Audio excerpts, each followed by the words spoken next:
और जो डॉक्टर लोहिया जयप्रकाश नारायण जी की जो विचारधारा थी, उनके अनुरूप काम करने वाली हमारी पार्टी है और हमारे पार्टी के नेता आदरणीय नीतीश कुमार जी और पालीगंज से जयवर्धन यादव जी को उन्होंने अपना उम्मीदवार बनाया है, एनडीए के द्वारा उम्मीदवार घोषित हैं। तो हम चाहेंगे कि बहुत से हमारे जो यहाँ पर उपस्थित साथी हैं पुनः उन्हें दोबारा जिताएं, क्योंकि साथियों चुनाव में एक एक वोट का जितना महत्व होता है उससे भी ज्यादा आप महत्व देखते होंगे कि सरकार बनाते समय एक एक विधायक का महत्व हो जाता है। इसलिए हम चाहेंगे कि हमारे तमाम साथी जो पालीगंज के हैं वो बच्चा बाबू को यहाँ से जिता करके भेजे, क्योंकि हमारी लड़ाई यहाँ पर जो भी लोग खड़े हुए हैं वो कोई जीतने के लिए नहीं खड़ा हुआ है साथियों, यहाँ जो भी हमारे खिलाफ खड़ा हुआ है वो हराने के लिए खड़ा हुए हैं। और मैं मैडम जी से कह दे रही हूँ कि अगर वो जीतने के लिए खड़ी हुई थी तब हमारा पूरा जेडीयू उनको साथ दिया था, और आज मैं कहती हूँ कि आज उन लोग को भी साथ देना चाहिए, क्योंकि पहला बार हमारा यह जेडीयू का सीट हुआ है, तो उन लोग को भी तन मन धन से साथ देना चाहिए। यह उपेक्षा बर्दाश्त नहीं होगी। और फिर कल लोग कभी अगर इतिहास में आगे आएंगे तो हम लोग भी वैसा उनके साथ करेंगे। इसलिए सभी साथियों से मेरा आग्रह है कि कोई हराने के लिए खड़ा है वोट को बंदरबाट नहीं करे और जयवर्धन यादव जी को जिता करके भेजे। इन्हीं चंद शब्दों के साथ आप सभी का बहुत बहुत धन्यवाद। बहुत बहुत धन्यवाद अध्यक्षा महोदया। अब अगला वक्ता के रूप में श्री पंकज शर्मा जी आए और अपनी बात को रखें। पंकज शर्मा जी 1 मिनट के लिए। मंचासीन हमारे बिहार के माननीय मुख्यमंत्री जी मंच पर पधारे हैं। सबसे पहले हम सब मंचासीन लोगों को नमस्कार प्रणाम करते हैं। समय 1 मिनट मिला है। मेरे भाई जो हमारे लोग इधर उधर गड़बड़ाए हुए हैं, जो इधर उधर झोपड़ा झोपड़ी में घूम रहे हैं, वो थोड़ा सा भरमा गए हैं, उनका दिमाग कुछ कम काम कर रहा है। वही लोग घूम रहे हैं। आप लोग भरम में मत पड़िए। हम लोग सब लोग तीर छाप और भाजपा के साथ हैं। हमारा भाजपा तीर छाप परंपरागत, हम लोग वोटर हैं। हम सब लोग उनको वोट कर रहे हैं। हवा पानी लोग झूठो मूठो बना रहा है, इसलिए हम सब लोग वोट दे रहे हैं। आप लोग भरम में मत पड़िएगा। लोग भरा रहा है, भरमा रहा है कि लोग झोपड़ी में भूमिहार लोग, हम लोग टावर लोग चला गए। एकदम भरम है, बहुत भरम है। भरम में मत पड़िएगा। इसी के साथ बात समाप्त करते हैं। अब अगला वक्ता के रूप में सीपी सिन्हा साहब आए और कम समय में आधा मिनट में अपनी बात को रखें। सीपी सिन्हा साहब जी।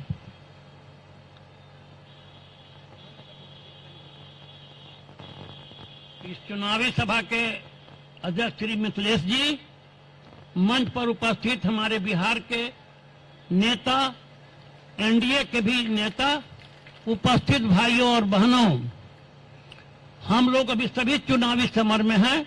अब चुनावी समर में हैं, 28 को वोट देना है। अब वोट देने की क्या प्रक्रिया होगी वो तो गवर्नमेंट तय करती है, लेकिन आपको भी तय करना है कि मैं किसे वोट दूं। आपका उम्मीदवार जयवर्धन यादव एक तो लोकल हैं, एक स्थानीय पालीगंज और दुल्हिन बाजार के रहने वाले हैं। दूसरा आप देखेंगे इतने सोबर नेचर का कैंडिडेट दूसरी तरफ कोई नहीं है। तीसरा विकासशील आदमी है और नीतीश बाबू से हर समय, मैं भी तो इनके साथ रहा हूं, विधानमंडल का मैं भी सदस्य हूं, तो इनका एक्शन में देखता रहता हूं किस तरह से पालीगंज के विकास के लिए ये सचेत हैं और किस ढंग से माननीय मुख्यमंत्री जी को प्रेरित करते हैं और उनके निर्देशन में काम करते हैं। वो हम देख चुके से बढ़िया कैंडिडेट मिलना मुश्किल है। और दूसरे एनडीए के उम्मीदवार श्री जयवर्धन को देकर जितावे, भारी मतों से जितावे। जय हिंद, जय भारत। बहुत बहुत धन्यवाद। अब अगला वक्ता के रूप में अशोक वर्मा जी, पूर्व प्रत्याशी आरा लोकसभा भाजपा कार्यकारिणी सदस्य, आए और अपनी बात को रखें कम समय में।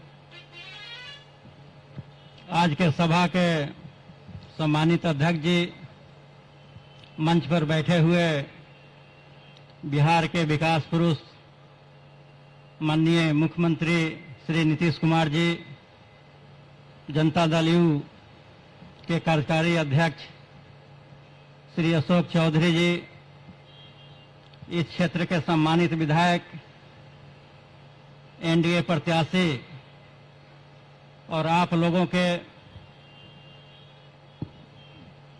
सहयोग से बनने वाले भावी विधायक श्री जयवर्धन यादव जी, विधान पार्षद सीपी सिन्हा साहब, नंद किशोर कुशवाहा जी, श्वेता विश्वास जी, मंच पर उपस्थित एनडीए के सम्मानित साथियों, पालीगंज विधानसभा के भिन्न भिन्न गांवों से आए हुए बुजुर्ग अभिभावकगण और नौजवान दोस्तों, साथियों, हम आप लोगों के बीच के हैं।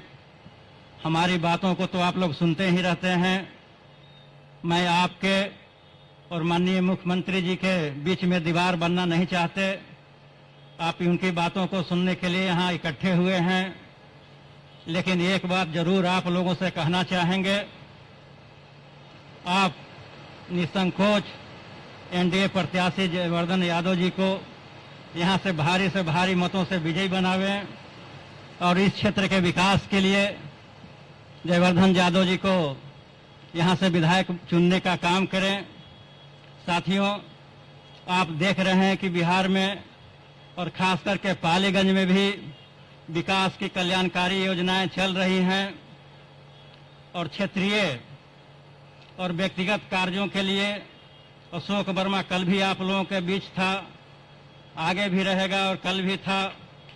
इसलिए साथियों, आप लोग एकजुट होकर के इधर उधर देखने की जरूरत नहीं है और जयवर्धन यादव जी को भारी मतों से विजयी बनावें, क्योंकि समय कम है। और इसी के साथ आपको सब लोगों को प्रणाम करते हैं। जय हिंद, जय हिंद जी। बहुत बहुत धन्यवाद। साथियों, तो इंतजार की घड़ी अब समाप्त हुई है। जिनकी इंतजार था, हम सब इतना समय से सुनने के लिए व्याकुल थे, अब वो घड़ी आ गई।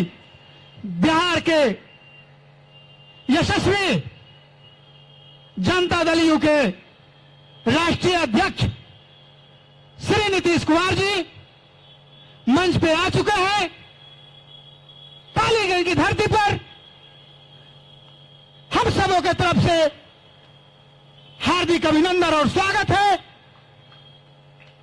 मंच पे साथ में जनता दल यू बिहार प्रदेश के कार्यकारी अध्यक्ष श्री अशोक कुमार चौधरी जी आ चुके हैं। उनका भी हार्दिक अभिनंदन और स्वागत है। साथियों, बहुत सारे हमारे वरिष्ठ पदाधिकारी और वक्तागण अपनी बात, बिहार की बात, पालीगंज की विकास की बात रखे हैं। मैं अपने तरफ से एक छोटा सा कम समय में एक बात रखना चाहता हूं। बिहार में परिवर्तन और विकास तो हुआ ही है। इसके अलावे वैचारिक और सामाजिक भी विकास हुआ है। महोदय, इसी सामाजिक विकास में शराबबंदी भी एक बहुत बड़ी मिसाल है। और यह शराबबंदी जो हम सभी आगे बैठे महिलाओं के बीच से आया था, जो माननीय मुख्यमंत्री जी को आग्रह किया गया और उनकी बात को मानकर बिहार में शराब की बंदी की गई।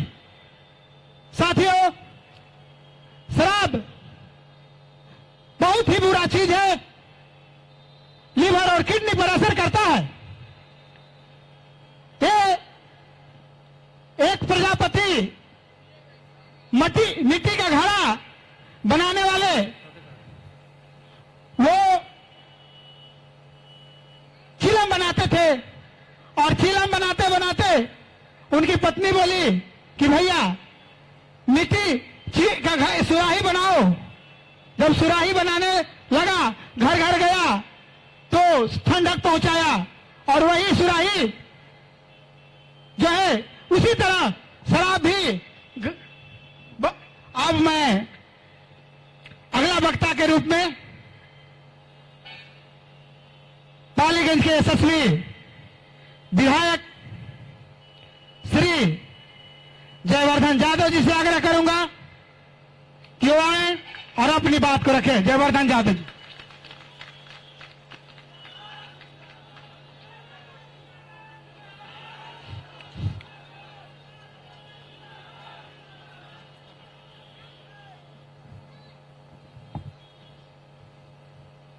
मैं अपनी बात सर्वप्रथम इस पावन धरती के 3 महान विभूतियों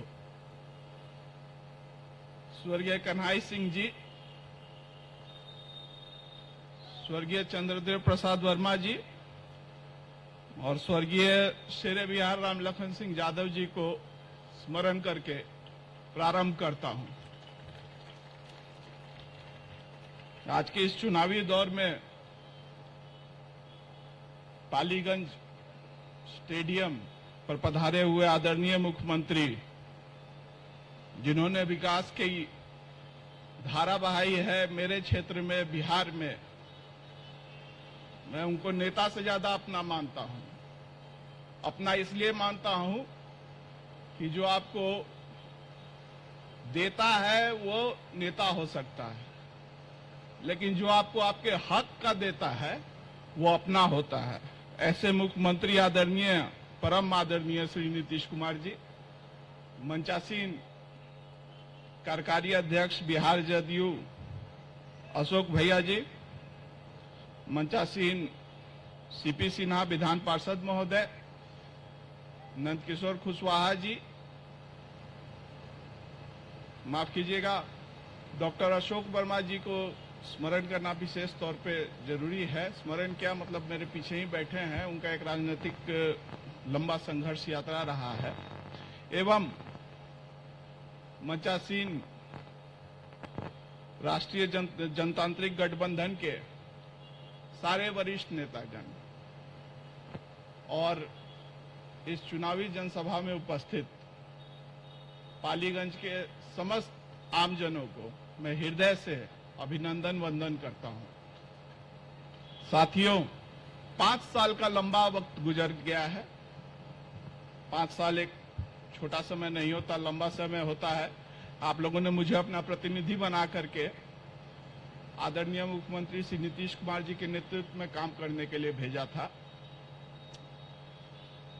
उनके आशीर्वाद से चाहे हम पक्ष में रहे हों या विपक्ष में रहे हों, लेकिन इस क्षेत्र की जो मांग थी, जो हमारा हक था, उन्होंने उसकी पूर्ति करने का काम किया। आप जानते हैं कि छोटी छोटी बातें हैं, मानवीय भावनाएं होती हैं। एक मृत शरीर को अगर आप 40 किलोमीटर ले करके जाइए पोस्टमार्टम के लिए और फिर 40 किलोमीटर लौट करके लाइए ताकि उसके परिजन बैठ करके उस पर विलाप कर सकें, ये कितना दुर्भाग्यपूर्ण होता था। हमारे नेता नीतीश जी ने इसको देखा, उन्होंने इसको समझा, इस मानवीय भावना को समझा, हमारी भावना को समझा। पोस्टमार्टम जबकि सदर अस्पताल यहाँ नहीं है, यहीं पे प्रारंभ हुआ।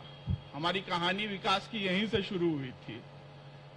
आदरणीय मुख्यमंत्री जी सर जब आए थे तो मैंने बगल का प्रोजेक्ट बालिका का भवन उनको दिखाया था और उन्होंने उसी दिन मंच से, जब SS 69 का उद्घाटन था, घोषणा की थी कि प्रोजेक्ट बालिका का नया भवन बनेगा। और आज वो आपके सामने, आपके आंख के सामने बन करके तैयार है। हमारी मूलभूत सुविधाएं हैं। अनुमंडल हमारे यहाँ बने हुए 20 बरस से ज्यादा हो गया था, लेकिन हर छोटे बड़े काम के लिए हमें दानापुर जाना पड़ता था। आज हमारे यहाँ अनुमंडलीय न्यायालय बन रहा है, कारागार बन रहा है, ANM स्कूल बन रहा है, ITI बन रहा है और उसके साथ 50 बेड का अस्पताल भी बन रहा है। इसके अलावा प्रस्तावित जो है वो आपके यहाँ दुल्हिन बाजार में भी एक 30 बेड का अस्पताल प्रस्तावित है। आपके बस डिपो की निविदा हो चुकी है सर के आशीर्वाद से। आपके पालीगंज में बाईपास बना हुआ है, पक्की सड़कें बनी हैं, विशेष तौर पे जो वंचित समाज है, जो पिछड़ा टोला है, उनमें सड़कें बनी हैं।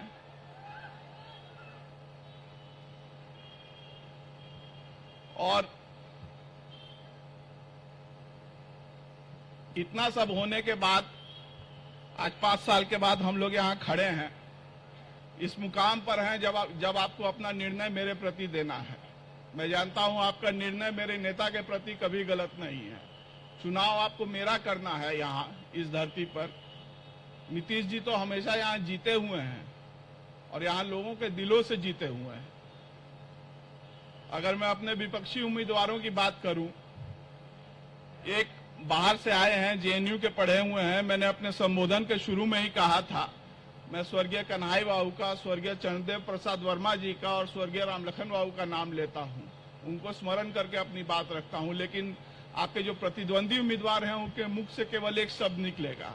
मैं आप सबको एक लाल सलाम पेश करता हूं। इस लाल सलाम का दंश आपने, हमने, सबने झेला है, पालीगंज की धरती ने झेला है। झेला है कि नहीं झेला है?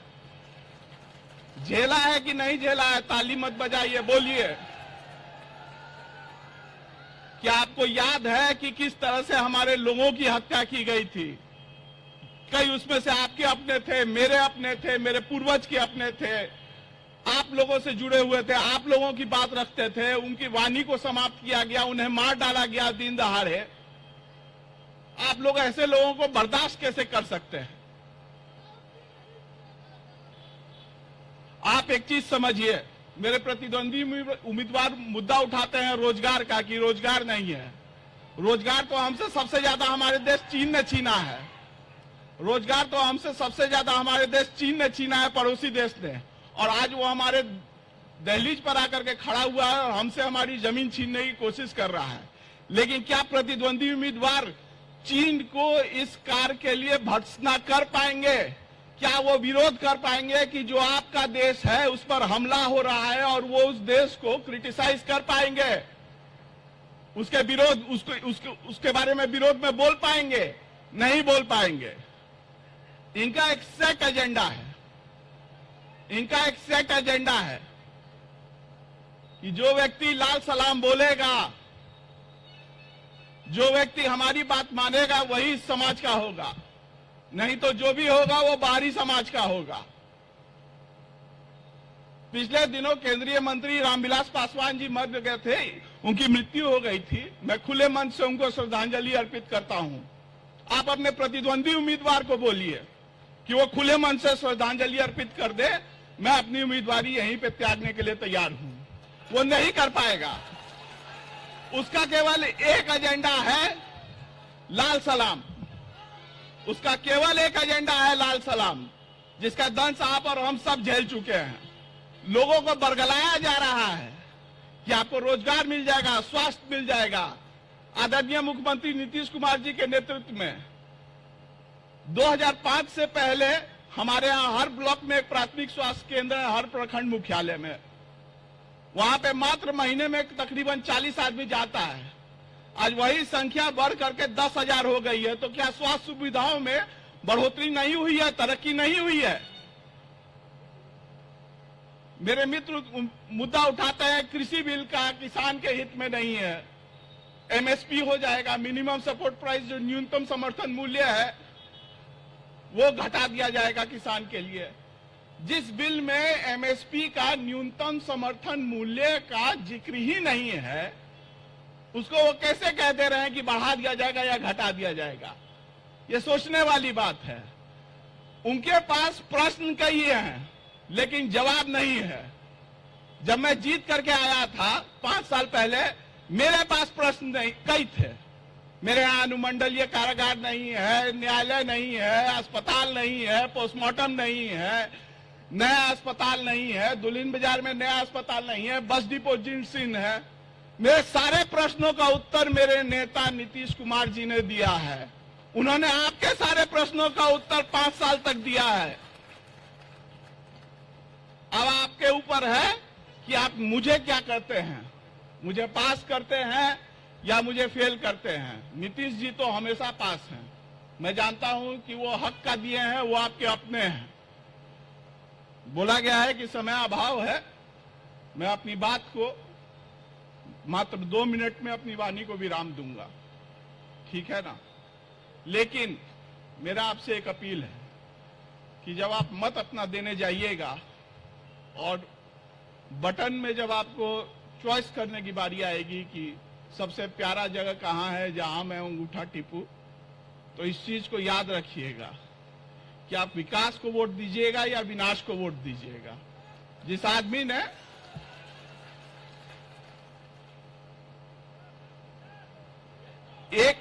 एक मुद्दा, मैं क्षेत्र घूमता हूं, मेरे स्वजातीय लोग मुझसे पूछते हैं, मात्र 1 मिनट लूंगा, कि आप दल बदल क्यों कर लिए। मैंने दल बदल किया है, यह बात सही है, लेकिन मेरा दिल नहीं बदला है। मेरा दिल जहां लगता था मैं वहीं गया हूं। वो पूछते हैं मुझसे कि आप तो चले गए, तो आपने मुझे गाली क्यों दी। जो पिछले विधानसभा लोकसभा में यहां उम्मीदवार थी, जो उनका शीर्षस्थ राज परिवार है, कि यह बात गलत है कि पिछले 1-1.5 साल से लगातार मुझे, मेरे पिता को, मेरे पूर्वजों को सोशल मीडिया पर, बाजार में गाली दी जा रही थी उन लोगों के द्वारा। क्यों नहीं रोका आपने। 10 बार मैंने बोला इस चीज को, 10 बार मुद्दे को उठाया, सुनवाई हुई नहीं हुई, बस बोल दिया गया सब ठीक हो जाएगा। हम क्या कर सकते हैं, क्या करते हम, गाली सुने। कोई काम अगर मैंने ईमानदारी से काम नहीं किया है तब आप मुझे गाली दीजिए, अगर मैंने आपके लिए काम नहीं किया मुझे गाली दीजिए। लेकिन आप मुझे गाली इसलिए दीजिएगा क्योंकि राजनीतिक रूप से मैं आपसे ज्यादा महत्व रखता हूं इस क्षेत्र में, तो माफ कीजिएगा, यह मुझे स्वीकार नहीं होगा। मैं शेरे बिहार का पोता हूं, लड़ते लड़ते मर जाऊंगा, लड़ते लड़ते मर जाऊंगा, गला कटा लूंगा, गला झुकाऊंगा नहीं, सिर नहीं झुकाऊंगा। बहुत बहुत धन्यवाद। बहुत बहुत धन्यवाद। अब अपना महत्वपूर्ण समय बिहार प्रदेश के कार्यकारी अध्यक्ष माननीय श्री अशोक चौधरी साहब समय को देखते हुए अपना समय, अब जिनका इंतजार था हम सबों के गार्जियन,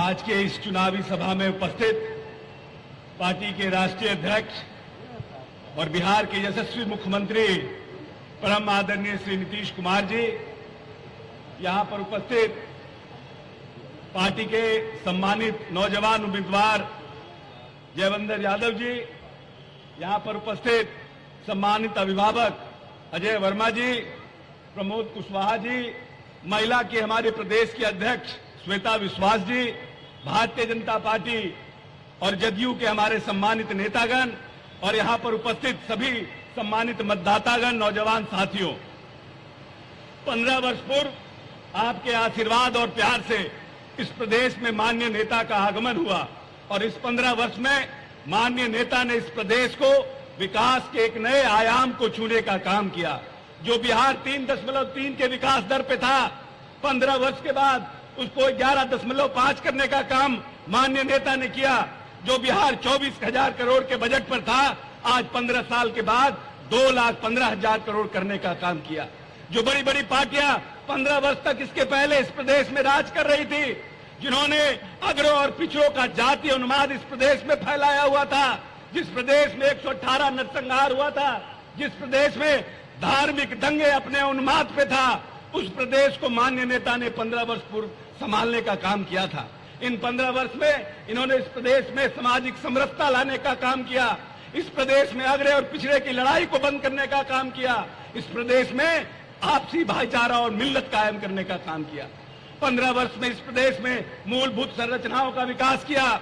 इस प्रदेश में माननीय नेता ने कहा कि हम हर घर बिजली लाएंगे और हर घर बिजली लाने का काम किया, चाहे वो अगड़ा हो, पिछड़ा हो, दलित हो, सबके घर में बिजली देने का काम किया, हर क्षेत्र में काम करने का काम किया। जो प्रदेश में लोग बोलते हैं बड़ी बड़ी बातें, उनको हम पूछना चाहते हैं कि आपके समय में दलितों का बजट कितना था? मात्र 40 करोड़ का बजट था। जो प्रदेश आजादी के बाद इस देश में जहां दलित मुख्यमंत्री भी रहे हैं, वहां भी इतना बजट बढ़ाने का काम किसी प्रदेश के मुख्यमंत्री ने नहीं किया जितना माननीय नीतीश कुमार ने किया है। आज बिहार में दलितों का बजट, अनुसूचित जाति जनजाति का बजट 1,700 करोड़ रुपया है। जो बजट इस समय सबको था, जब माननीय नेता ने इस प्रदेश का प्रभार लिया था, 3 करोड़ 45 लाख, आज 532 करोड़ का बजट अल्पसंख्यक कल्याण के लिए है। अति पिछड़ों का कोई विभाग इस प्रदेश में नहीं था, लेकिन अति पिछड़ों की लड़ाई हमारे पहले की पार्टियां लड़ती रही, लेकिन अति पिछड़ों के लिए कोई विभाग नहीं था। माननीय नेता ने पदभार ग्रहण करने के बाद इस प्रदेश में अति पिछड़ों के लिए एक विभाग बनाने का काम किया, और आपको जान के प्रसन्नता होगी कि अति पिछड़ों के लिए 1600 करोड़ का आज बजट माननीय नेता ने उस विभाग के लिए किया है। हर एक क्षेत्र में माननीय नेता ने काम किया। पंचायतों का चुनाव हुआ, इसके पहले आरक्षण की व्यवस्था नहीं थी, सभी लोग माननीय नेता ने आरक्षण दिया, सब लोगों ने उसके खिलाफ हाई कोर्ट सुप्रीम कोर्ट तक लड़ाई लड़ा, माननीय नेता ने लड़ाई लड़ा। अनुसूचित जाति, अति पिछड़ा और महिलाओं को आरक्षण देने का काम किया, और आर्थिक और सामाजिक राजनीतिक रूप से जो समाज पिछले पायदान पर 70 बरस की आजादी में पड़ा हुआ था, उनको राजनीतिक प्रतिनिधित्व देने का काम किया, और महिलाओं को जो हमारी आधी आबादी थी उसको सशक्त और मजबूत करने का काम किया।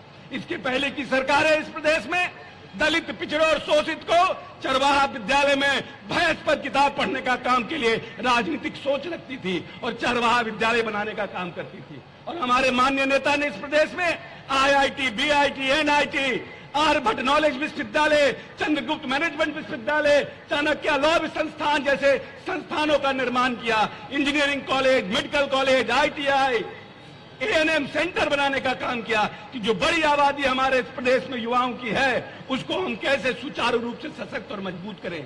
जो आने वाली नस्ल को सशक्त करना चाहता है, जो आने वाली पीढ़ी को पढ़ाना चाहता है, जो चाहता है कि हमारा 21वीं सदी का बिहार हो, जो चाहता है कि हमारा वैभवशाली परंपरा, मेरे जो वैभवशाली जो मेरी विरासत थी, हम उसको जिसको दोबारा पाने का ललक है, जो सबके लिए काम करता है। इस प्रदेश में न जाति न धर्म देखा, जिसने गुरु गोविंद सिंह की जयंती को भी ऐसा बनाया कि पूरी दुनिया वाह वाह करती रही, उसी तरह से बौद्ध सर्किट को भी उसी तरह से बनाया, उसी तरह से सूफी सर्किटों को, खानकाहों को सबल करने का काम किया। इसीलिए आइए हम अपने नौजवान साथियों से आग्रह और अपील करते हैं, खास करके अपने दलित, अति पिछड़ा और महिलाओं से, अल्पसंख्यक भाइयों से अपील करते हैं कि वैसे नेतृत्व के साथ ताकत देने का काम कीजिए जो इस प्रदेश को 21वीं सदी का बिहार बनाने का काम किया है, जिसने किसी के साथ भी छल कपट नहीं किया, जिसने सबको साथ लेके चलने का काम किया है। क्योंकि हम कहते हैं कि नीतीश सबके हैं, परखा है जिसे चुनेंगे उसी को।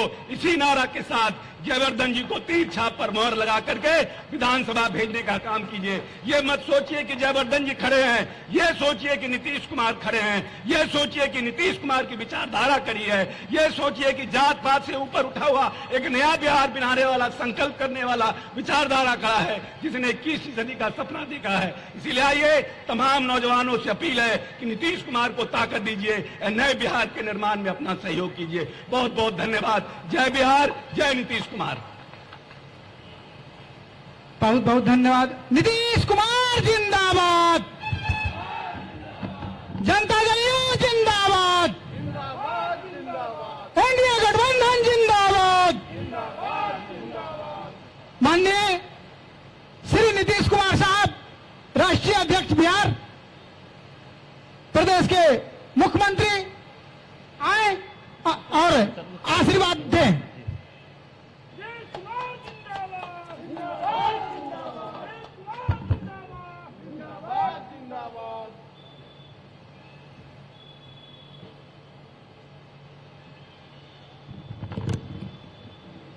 मैं सबसे पहले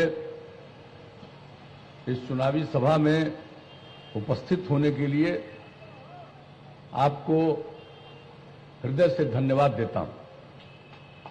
आज इस कार्यक्रम की अध्यक्षता कर रहे जनता दल यू के पालीगंज प्रखंड अध्यक्ष श्री मिथिलेश कुमार जी,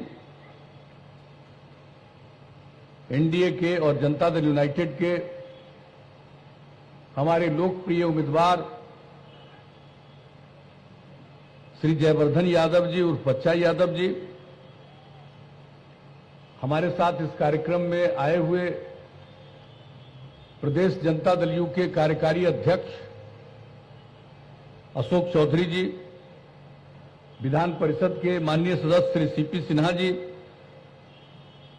पूर्व सांसद श्री प्रकाश चंद्र जी, पूर्व विधान पार्षद श्री वाल्मीकि सिंह जी, पटना जिला जनता दल यू के अध्यक्ष अशोक कुमार जी,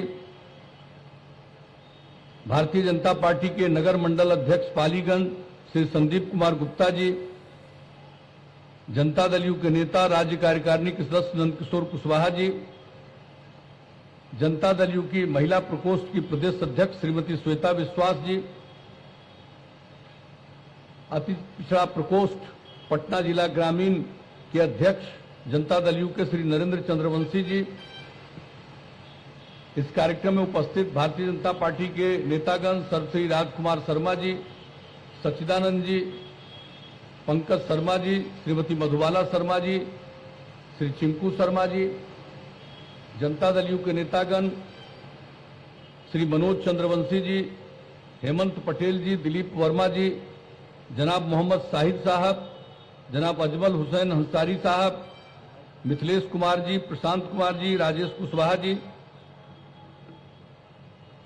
सोमनाथ कुशवाहा जी, दीप नारायण सिंह कुशवाहा जी, अन्य सभी सम्मानित नेतागण, प्रिंट एवं इलेक्ट्रॉनिक मीडिया से जुड़े हुए सभी पत्रकार मित्रों, छायाकार बंधुओं, इस कार्यक्रम में उपस्थित बहनों एवं भाइयों, हमारे साथियों ने बहुत सारी बातों का जिक्र कर दिया है। समय की कमी है और ये जो कोरोना की बीमारी जो फैली कोविड-19 और उसके दौरान जो चुनाव हो रहा दुनिया भर में फैला, जहां घटा भी वहां फिर ऊंचा हो गया, बढ़ गया। अब उस स्थिति में बिहार में चुनाव हो रहा, बहुत कम अवधि के बीच में चुनाव हो रहा, चुनाव प्रचार करने का भी समय कम है और पहले जो चुनाव प्रचार करते रहते थे लगभग हर क्षेत्र में पहुंच जाते थे। अब इस बार वो संभव नहीं है, इसलिए वर्चुअल रैली के माध्यम से भी संपर्क कर रहे हैं और सभा का भी आयोजन हो रहा है। तो समय की कमी है, तो हमारे साथियों ने बहुत सारी बातों का जिक्र किया, मैं उनको दोहराना नहीं चाहता हूं। मैं तो आपके बीच में सिर्फ अनुरोध करने आया हूं, ये जयवर्धन जी को जिताइए। और आपको मैं बता देना चाहता हूं, 5 साल पहले जब ये जीत करके गए, ऐसा कोई वक्त नहीं है, ये हमसे निरंतर मिलते रहे, बात करते रहे, लेकिन सिर्फ और सिर्फ अपने क्षेत्र के विकास के संबंध में बात करते रहे। एक एक चीज का इन्होंने अभी कुछ चीजों का जिक्र किया, हर एक चीज की चर्चा मुझसे मिलकर करते थे और मैं इनको देखता था कि कितनी रुचि है, नौजवान में इतनी रुचि है, मुझे तो बड़ी खुशी होती थी। और देख करके भाई शेरे बिहार स्वर्गीय रामलखन बाबू के पौत्र, मुझे तो इतना बढ़िया लगता था। और उन्होंने भी क्या काम किया, शिक्षा के क्षेत्र में, विकास के क्षेत्र में अपने कार्यकाल में काम किया। जब हम विधानसभा के सदस्य पहली बार निर्वाचित हुए तो उस समय थे, क्या उनका हम सम्मान करते थे, सारी बात और देखते थे किस तरह से काम किया और किस तरह से लोगों को पढ़ाने के लिए कितना स्कूल और कॉलेज की उन्होंने स्थापना करवाई। जो उन्होंने काम किया उनके पौत्र हैं। और जो हम देखते थे कि काम में दिलचस्पी, विकास के काम में दिलचस्पी, कोई दूसरी चीज में दिलचस्पी नहीं थी हमारे भाई जयवर्धन की, तो मुझे तो इतना प्रसन्नता होती थी कि सचमुच ऐसा ही युवा को आगे बढ़ना है। आजकल लोग किसको मौका दे रहे हैं? भाई एक बात हम बता देते हैं, मेरे लिए पूरा बिहार एक परिवार के लोगों से मतलब नहीं है। और जरा देख लीजिए किन लोगों को बढ़ावा देते, आप जरा देख लीजिए स्वर्गीय रामलखन बाबू के पौत्र में कितनी बुद्धि है, काम की कितनी समझ है और किस तरह से कोई काम को करवाने में लगातार व्यस्त रहते थे, काम करते थे। ऐसे लोगों को आगे नहीं बढ़ाना है जिसको किसी चीज की समझ नहीं है, कोई जानकारी नहीं है, वैसे ही लोगों को आगे बढ़ाना है। तो आप जान लीजिए, और हम लोगों को जब से मौका दिया है आप लोगों ने, हम तो एक बार नहीं अनेक बार यहां पर आए हैं, फिर आ जाने का मौका मिला है, हम तो आपका अभिनंदन करते हैं। लेकिन आप बताइए कि जब से काम करने का मौका मिला हमने क्या कहा? न्याय के साथ विकास करेंगे। उसका मतलब है हर इलाके का विकास और हर तबके का उत्थान। तो हम लोगों ने किसी इलाके की उपेक्षा नहीं की, हर इलाके का विकास किया, हर तबके का उत्थान किया, समाज के हर तबके का। और जो किनारे पर थे उनको मुख्य धारा में लाने के लिए जो हम लोगों ने प्रयास किया, महिलाओं के लिए, अल्पसंख्यक समुदाय के लिए, अनुसूचित जाति जनजाति के लिए, अति पिछड़ा वर्ग के लिए किस तरह से उत्थान किया। इन लोगों को काम करने का मौका मिला था, कहां किसी को बढ़ाते थे? कोई महिलाओं को बढ़ाए? अल्पसंख्यक समुदाय को कोई अवसर दिया? क्या दिया मौका अनुसूचित जाति जनजाति को? कहां मौका दिया और लोगों को जो गरीब गुरबा पिछड़े वर्ग में थे? कोई मौका नहीं दिया। लेकिन हम लोगों को काम करने का मौका मिला तो हमने समाज के सब तबके के उत्थान के लिए काम किया। और अभी बोल रहे थे जयवर्धन जी कि कोई कानून का राज था, क्या स्थिति थी, अपराध की कितनी घटनाएं घटती थी। और जब हम लोगों को काम करने का मौका मिला हमने कानून का राज कायम किया। एक स्थिति हुई और जान लीजिए, कुछ लोग अपना बोलते रहते हैं। अभी अध्यक्षता कर रहे थे, वो एक बात बोले, कुछ लोग तो मेरे खिलाफ इसलिए रहते हैं। महिलाओं की मांग पर हमने शराबबंदी लागू किया। अब कोई भी काम आप करिएगा, आदमी का स्वभाव होता है, कुछ आदमी तो गड़बड़ करेगा ही, चाहे कुछ भी करिए कुछ गड़बड़ करता है। लेकिन कुछ जो लोग हैं ना, चंद धनी मानी लोग, बड़े लोग हमारे बहुत खिलाफ। हम तो महिलाओं की इच्छा को पूरा करने के लिए हमने शराबबंदी लागू किया। लोग बहुत सख्त हैं, सख्ती से मेरे खिलाफत करते हैं, काम की बात नहीं करते हैं, उल्टा पुल्टा प्रचार दुष्प्रचार करते रहते हैं। तो यही तो सबका है। लेकिन जरा बताइए कितना अपराध घटा। अभी हर साल प्रकाशित होता है केंद्र सरकार के द्वारा आंकड़ा, किस राज्य में कितना अपराध हुआ। 2018 में जो सबसे अंतिम अभी प्रकाशित हुआ है अपराध के आंकड़े पूरे देश के, बिहार में अपराध इतना कमा है कि बिहार इतना आबादी वाला, बड़ी आबादी वाला बड़ा राज्य, और अपराध के मामले में बिहार का नंबर 23वें स्थान पर है, ये जान लीजिए। और विकास का काम, विकास में जो प्रगति हुई है, प्रति वर्ष बिहार के विकास में इस देश में अन्य राज्यों में जो विकास का दर है उससे ज्यादा, सर्वाधिक, लगभग 12.5% विकास का दर रहा है। और प्रति व्यक्ति आय में वृद्धि आप जान लीजिए, क्योंकि हमारी आबादी बहुत बढ़ती जाती है, तो उस हिसाब से प्रति व्यक्ति आय में वृद्धि 10.5% के हिसाब से हुई है। तो हम लोग तो काम करते रहे। कौन सा काम आप बताइए? पुरुष और स्त्री मिलकर के काम करेंगे तभी समाज आगे बढ़ेगा। महिलाओं की उपेक्षा किनारे पर। और जो हमने महिलाओं के लिए काम किया, पंचायती राज संस्थाओं में, नगर निकायों में महिलाओं को 50% का स्थान, कितनी बड़ी संख्या में महिलाएं जनप्रतिनिधि हुई। लड़कियां पढ़ कम पाती थी, गरीबी के कारण बहुत लोग अपने बेटियों को मिडिल स्कूल में भी पढ़ने के लिए नहीं भेज पाते थे, क्योंकि उसके लिए जो कपड़ा चाहिए वो दे नहीं पाते थे। हम लोगों को जब काम करने का मौका मिला, पोशाक योजना, लड़कियों की संख्या कितनी बढ़ी, गांव का दृश्य कितना बदला। और उसके बाद हमने कहा कि सिर्फ 8वीं क्लास तक पढ़ाएंगे।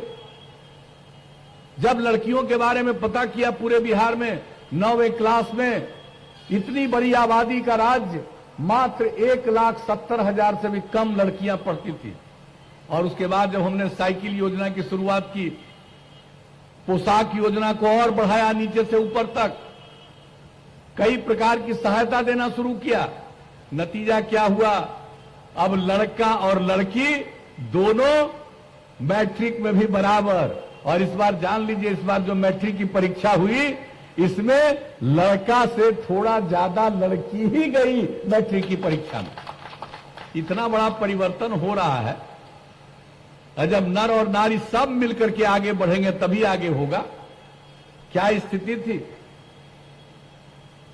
हमने जो काम किया, यहां लोगों को मौका मिला। स्वयं सहायता समूह कितना कम था। हमने पहली बार वर्ल्ड बैंक से कर्ज लेकर के जीविका योजना, जीविका समूह का गठन किया और तय किया कि 10 लाख स्वयं सहायता समूह बनाएंगे। और आज खुशी है उस लक्ष्य को पूरा कर लिया। 1,20,00,000 से भी ज्यादा महिलाएं स्वयं सहायता समूह, जीविका समूह से जुड़ गई। यहां पे इन लोगों ने काम नहीं किया, हम लोगों ने काम शुरू किया। ये स्वयं सहायता समूह अन्य राज्यों की तुलना में बेहतर बना। तब उस समय की जो सरकार थी उसने देखा भाई बिहार में जीविका समूह बहुत अच्छा बना, तो उन्होंने देश भर के लिए आजीविका समूह की शुरुआत की बिहार के पैटर्न पर। अब आप सोच लीजिए, जब काम करने का मौका मिला तो एक एक काम, इसी तरह से समाज के कमजोर तबके के उत्थान के लिए हर प्रकार से काम, और ये काम करते रहे। क्या हालत था बिजली का, कैसा सड़क का हाल था, हर चीज को, स्कूल की पढ़ाई को बेहतर करना, कितने शिक्षक की बहाली की, हर प्रकार से। और जब हमने देखा स्कूल से बाहर रहने वाले बच्चे सबसे अधिक कौन है, 12.5% जो बाहर रह रहे हैं, उसमें सबसे अधिक संख्या थी या तो महादलित की या अल्पसंख्यक समुदाय की। उनको आगे बढ़ाने के लिए जो टोला सेवक, तालमी वर्कर, स्वयं सेवक, ये काम करके 30-30 हजार लोगों को बहाल करके और उनको 60 साल तक के लिए बहाल कर दिया और उनसे काम लेना शुरू किया। किस तरह से शिक्षा के क्षेत्र में, स्वास्थ्य के क्षेत्र में, हर जगह हम लोगों ने काम किया है। और उसके बाद, और जान लीजिए, पहला 5 साल में काम शुरू किया, लोग प्रसन्न हुए। उससे भी ज्यादा दूसरा 5 साल किया, उससे भी ज्यादा तीसरा 5 साल। जितना हम रात दिन मेहनत करते हैं, हमारा कोई धंधा है, आपकी सेवा करना ही हमारा धर्म है। पूरा बिहार एक परिवार, उनकी खिदमत करना ही हमारा धर्म है और यही काम कर रहे हैं। और उसके बाद जब इस बार 5 साल का मौका मिला तो हमने 7 निश्चय की बात कही। युवाओं को आगे बढ़ाने के लिए महिलाओं को 35% का सरकारी सेवाओं में आरक्षण, उसके पहले हमने पुलिस में आरक्षण कर दिया था महिलाओं को 35%। अरे पहले देखते थे कि कोई महिला भी पुलिस में थी, बहुत कम, नाम मात्र की। और अब देखिए कितनी बड़ी संख्या में पुलिस में महिलाएं हैं, और जितनी अधिक महिलाएं बिहार में पुलिस में हैं, शायद ही किसी राज्य में, इस देश में, दूसरे राज्य में हो। तो हर प्रकार से काम करवाया। और अब जो 7 निश्चय के अंतर्गत हम लोगों ने काम किया, युवाओं के लिए बता रहे थे आपको कितनी संस्थाएं, कितने मेडिकल कॉलेज, हर तरह के संस्थान, इंजीनियरिंग कॉलेज, पॉलिटेक्निक, पैरामेडिकल संस्थान, आईटीआई, महिला आईटीआई, जीएनएम संस्थान, कितना सबकी स्थापना जिला और अनुमंडल के स्तर पर हम लोगों ने कराया। ये सब काम हम लोग कर किए और कितने बड़ी संख्या में हुआ। अब किसी को मजबूरी में पढ़ने के लिए बिहार के बाहर नहीं जाना पड़ेगा, कोई अपनी इच्छा से जाना चाहे जा सकता है। ये सब काम करवाया। और उसके बाद लड़के हमारे आगे बढ़े, उसके लिए क्या किया, स्टूडेंट क्रेडिट कार्ड, लोगों को मदद देना शुरू किया। जो पढ़ नहीं रहा, कुछ ही पढ़ा है, कोई काम की तलाश में है, 2 साल तक 1,000 रुपए तक के प्रति महीना मदद, उसको स्वयं सहायता भत्ता। और तीसरा, कोई भी काम करेगा, कोई काम करना चाहेगा, उसको कम से कम कंप्यूटर पर काम करना आएगा तब। और हमने कुशल युवा कार्यक्रम, कंप्यूटर पर काम करना सिखाया। 10 लाख से ज्यादा युवाओं ने इसका प्रशिक्षण लिया। क्या क्या काम किया। और इसके बाद हमने कहा हर घर तक बिजली पहुंचा देंगे। 18 के दिसंबर का लक्ष्य था, 18 के अक्टूबर में पहुंचा दिया। हमने कहा हर घर में शौचालय का निर्माण लगभग पूरा, कुछ ही बचा है। और हर घर तक पक्की गली और नाली का निर्माण, यह भी बहुत हद तक हो चुका है, थोड़ा ही बचा है। और हर घर तक नल का जल सबको पहुंचाना चाहते हैं। 83% से ज्यादा ये काम हो चुका। ये भी काम बहुत जल्दी हो जाएगा। और हम शुरू से कहते रहे कि खुले में शौच से मुक्ति हो जाएगी और पीने के लिए स्वच्छ पानी मिलेगा। तो आज जितनी बीमारी होती है, 90% बीमारी से छुटकारा मिल जाएगा। तो ये सब सोच करके एक एक काम कर रहे हैं। आप जो इतना काम किया है, सब का अनुरक्षण करेंगे। और जान लीजिए, जब इसके बाद हम लोगों को काम करने का मौका आप आगे दीजिएगा, तब और भी हमने सोच लिया। 7 निश्चय 2, ये भी सोच लिया है। हम एक एक चीज जो काम है सब काम रक्षण तो करेंगे ही, लेकिन उस पर और भी जो जरूरी है बिहार के लिए उसके बारे में एक एक चीज का आकलन और अध्ययन करके हम लोगों ने कहा है। तो हम लोग कैसा बिहार बनाना चाहते हैं आप जरा सोच लीजिए।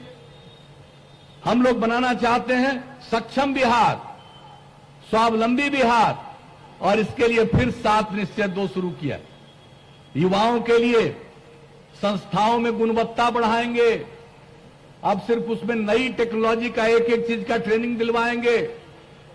हम लोगों ने जो कुशल युवा कार्यक्रम में ट्रेनिंग दिलवाया कि कंप्यूटर पर काम करें, उसके अलावे अब आगे बढ़ करके हर जिले में संस्थान बना करके वैसे तमाम युवाओं को जो नई टेक्नोलॉजी, आजकल जो टेक्नोलॉजी का विकास हो रहा है, नई नई चीजों की जानकारी जरूरी है, उसके लिए एक एक को ट्रेनिंग देंगे। और प्रमंडल स्तर पर टूल रूम बनाएंगे। जितना भी जरूरी है, जितने तरह के मशीन आते हैं सब मशीन को रख करके सबको ट्रेनिंग देना, तो काम यहां लोगों को मिल जाएगा। और यहां पर इतना काम होगा कि हमको किसी चीज को बाहर से नहीं मंगवाना पड़ेगा, यहीं से बहुत सारा चीज बाहर जाएगा, लोगों की आमदनी बढ़ेगी और युवाओं को काम का अवसर मिलेगा, उनकी आमदनी बढ़ेगी। महिलाओं के लिए और करेंगे। अभी दे रहे हैं इंटर पास करने पर 10,000 और ग्रेजुएट हो जाने पर 25,000। अब देंगे अगली बार इंटर पास करने पर लड़की को 25,000 और ग्रेजुएट हो जाएगी तब 50,000। आज जितना भी है कोई भी काम करने के लिए, जैसे हमने अनुसूचित जाति जनजाति अति पिछड़ा के लिए दिया है 10 लाख रुपए तक की, हर महिला के लिए भी वो उपलब्ध करा देंगे। तो एक एक काम इस तरह से करना। और जितना सरकारी कार्यालय है सब में अब उसमें महिलाओं की उपस्थिति पोस्टिंग होगी, ताकि कोई जाएगा किसी सरकारी कार्यालय में तो देखेगा सिर्फ पुरुष नहीं, महिलाएं भी काफी संख्या में काम कर रही हैं, तो लोगों का मनोबल ऊंचा होगा कि स्त्री और पुरुष मिलकर के काम करेंगे, समाज आगे बढ़ेगा। अब आप जान लीजिए, इसके अलावे हर खेत तक सिंचाई का पानी पहुंचा देंगे। अगली बार मौका दीजिएगा, अब कोई सूखा नहीं रहने देंगे, हर खेत तक सिंचाई का पानी पहुंचा देंगे। और हर गांव में अब नल का जल तो हम दे ही दिए हैं आप सब लोगों को, अब उसी तरह से अब सोलर स्ट्रीट लाइट, यानी रात भर में रोशनी रहेगी सौर ऊर्जा के माध्यम से। घर का बत्ती बुझा दीजिएगा और बाहर पूरा रोशनी रहेगी। ये काम हर गांव के लिए करेंगे, जान लीजिए। सिर्फ घर तक बिजली पहुंचा दिया, उसके आगे ये जो है सोलर स्ट्रीट लाइट सौर ऊर्जा के माध्यम से हर शहर में पूरा का पूरा तौर पर रोशनी रहेगी। ये काम करेंगे। सब पूरे गांव की सफाई का इंतजाम एक एक व्यवस्था करेंगे। पशु एवं मत्स्य संसाधन के लिए इंतजाम, शहरी इलाकों में भी सफाई का इंतजाम, पानी जो निकलता है उसके निकालने का एक एक इंतजाम, कहीं पर पानी जमा न रहे, ये सब काम करेंगे। और वही नहीं, इसके बाद जान लीजिए, जो वृद्ध जन हैं, बहुत लोग परिवार में उपेक्षित होते हैं, बाहर निकलने को मजबूर, रहने की जगह नहीं, ऐसे लोगों के लिए, वृद्ध जन के लिए हम लोग आवास का इंतजाम करेंगे, ताकि किसी को कोई कष्ट नहीं हो। अगर घर में बुजुर्ग लोग पीड़ित हैं, आकर के वहां रह सकते हैं, तो इस तरह का काम करेंगे। और जो गरीब गुरबा तबका है शहर में रहने वाला, जिसको रहने की कोई जगह नहीं है, हर शहर में बहुमंजिला इमारत बना बना करके हर गरीब आदमी को जगह दे देंगे रहने का। ये बात जान लीजिए, ये सब काम हम लोग करेंगे। और इसके अलावे एक चीज नहीं, अब हर गांव तक पहुंचा दिया सड़क। अब जान लीजिए, गांव गांव को जोड़ते हुए कहीं महत्वपूर्ण जगह पर जाने के लिए और सड़क चाहिए, उस सड़क का निर्माण कराएंगे। और शहर और बाजार में बाईपास का निर्माण, फ्लाईओवर का निर्माण, ये सब पूरे बिहार में करवाएंगे। और गांव में स्वास्थ्य का इंतजाम, सिर्फ मनुष्य के लिए नहीं, पशुओं के लिए भी हर 8 से 10 पंचायत पर एक पशुपालन चिकित्सालय, पशु चिकित्सालय खोलेंगे और वहां से नई टेक्नोलॉजी के माध्यम से हर गांव को जोड़े रहेंगे। किसी का जानवर भी अगर बीमार पड़ा तुरंत उसकी सूचना होगी, इलाज होगा और सारा दवा उसको सरकार की तरफ से मुफ्त में दिया जाएगा। तो जान लीजिए, आगे के लिए सब बात हमने सोचा है, हमारे एनडीए के और लोगों को कोई बात दिमाग में आएगी, सबको मिला करके बिहार को कितना आगे और ले जाना चाहते हैं समझ लीजिए। सक्षम बिहार, स्वावलंबी बिहार बनाएंगे, बिहार को और आगे बढ़ाएंगे। और ऐसे काम के लिए जो हमारे भाई जयवर्धन जी हैं, इस तरह के लोग नई पीढ़ी के होंगे। हम लोग तो काम कर ही रहे हैं, लेकिन हमको चाहिए नई पीढ़ी के लोग, वो काम करने वाले हों, किसी बात को समझें और आगे बढ़ें। हम ऐसे लोगों को बढ़ा करके देश राज्य का नेतृत्व करने के लायक बनाएंगे। इस बात को अच्छी तरह जान लीजिए। इसलिए आप ध्यान रखिएगा, काम करने वाले लोगों को ठीक से पहचानिए, समझिए, और कौन खिलाफ में लड़ रहा है, पहले क्या गड़बड़ किया, किसके साथ आजकल हो गया है, कौन सा सिद्धांत है। इसलिए इन सब चीजों का, और बहुत लोग तो मेरे बारे में बोलते रहते हैं, हमारे खिलाफ बोलेगा तो उनको बढ़िया से प्रचार मिल जाएगा। भाई करो, हमारी आलोचना करने से तुमको प्रचार मिलता है, कराओ अपना प्रचार, हमको कोई मतलब नहीं। हम कोई अपना प्रचार नहीं कराते हैं, हम आपकी सेवा करते हैं और काम करते हैं। और काम ऐसा होता है, बताइए, जल जीवन हरियाली अभियान क्या हुआ है? पर्यावरण के संरक्षण के लिए, जल के संरक्षण के लिए, और पेड़ पौधे लगाए जाएं, इन सब चीजों के लिए, सौर ऊर्जा करिए, और खेती में मौसम के अनुकूल कृषि हो, इन सब चीजों के लिए कितना पेड़ लगा। हम तो 12 से शुरू किए हैं, हरित आवरण बढ़ा, 15% के करीब हो गया। अब इसके बाद और आगे बढ़ाने के लिए हमने लक्ष्य रखा था कि 9 अगस्त तक 2,51,00,000 पेड़ लगाए जाएंगे। और आप जानते हैं 3,47,00,000 पेड़ लगा दिए गए। आप समझ लीजिए, 5 जून से शुरू होकर के कोरोना के रहने के बावजूद 3,47,00,000 पेड़ लगे। और जब जल जीवन हरियाली अभियान के पक्ष में मानव श्रृंखला बनाई 19 जनवरी को, 5,16,00,000 से लोग ज्यादा भाग लिए, 18,000 किलोमीटर से ज्यादा। चर्चा लोग कम करते हैं। और जान लीजिए, संयुक्त राष्ट्र संघ में से आया खबर कि आपके यहां पर्यावरण पर काम हो रहा है, यूनाइटेड नेशन के बीच में। आप जरा अपनी बात कहिए। 24 सितंबर को वीडियो कॉन्फ्रेंसिंग से हमने अपनी बात रखी है, क्या बिहार में हुआ है, और बापू की बात बताई कि बापू ने कहा है, हमारे राष्ट्रपिता ने कहा है, महात्मा गांधी जी ने, बापू ने, कि भाई धरती आपकी जरूरत को पूरा करने में सक्षम है, लेकिन आपके लालच को पूरा करने में नहीं है। ये पर्यावरण के बारे में जो बापू ने कहा, हम तो एक एक काम उनके द्वारा जो कुछ भी बताया गया उन सब के दृष्टिकोण से हम लोग चलते हैं। इसलिए बिहार को और आगे ले जाना है, अपना काम और केंद्र सरकार का भी पूरा सहयोग। जो काम हम लोग कर रहे हैं वो कर रहे हैं। इसके अलावा हर क्षेत्र में, सड़क के क्षेत्र में, किसानों के लिए, अन्य कई जगहों पर गांव के गरीबों के लिए केंद्र सरकार की तरफ से भी योजनाएं बनाकर मदद की जा रही। तो इस तरह से मिलकर के केंद्र की सरकार और राज्य की सरकार मिलकर के बिहार को बहुत आगे बढ़ा रही है और आगे बढ़ाएगी। इसलिए हम आप सबसे अनुरोध करेंगे कि ऐसे काम करने वाले सुयोग्य व्यक्ति को, भाई जयवर्धन को विजयी बना करके भारी मतों से बिहार को आगे बढ़ाने का संकल्प लीजिए। यही हमारा आप सबसे अनुरोध है। तो जरा बताइए, जिताइएगा कि नहीं जिताइएगा? तीर छाप के बगल का बटन दबा करके वोट देना है, जिताइएगा ना वोट दे करके। बहुत धन्यवाद। अब बताइए, इनको हम माला पहना दें, जीत का माला हाथ उठा के बताइए। चलिए, बहुत धन्यवाद।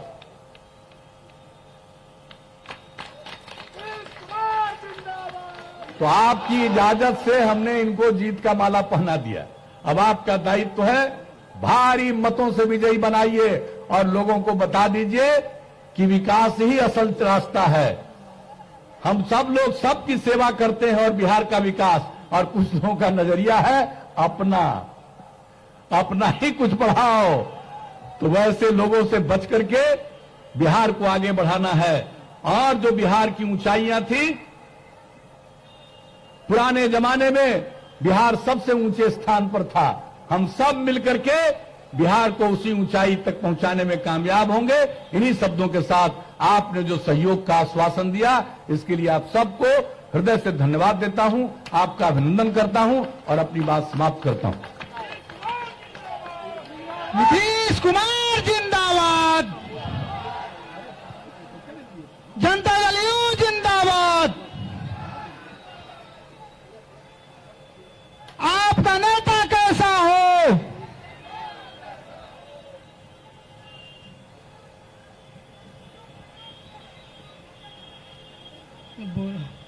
बहुत बहुत धन्यवाद।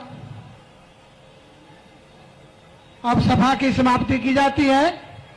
नीतीश कुमार जिंदाबाद।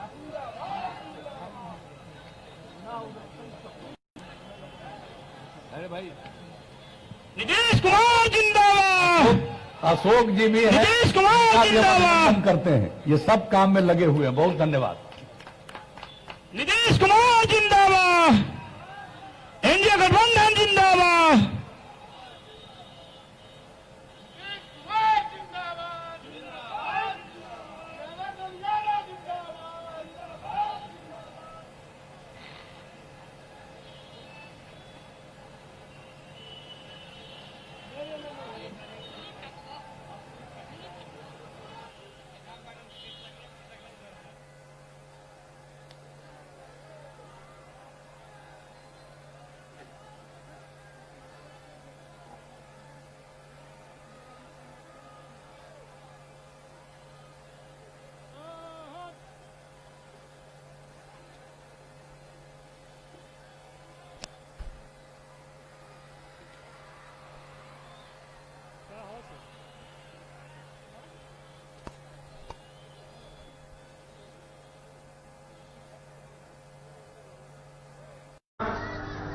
काफी राजनीति में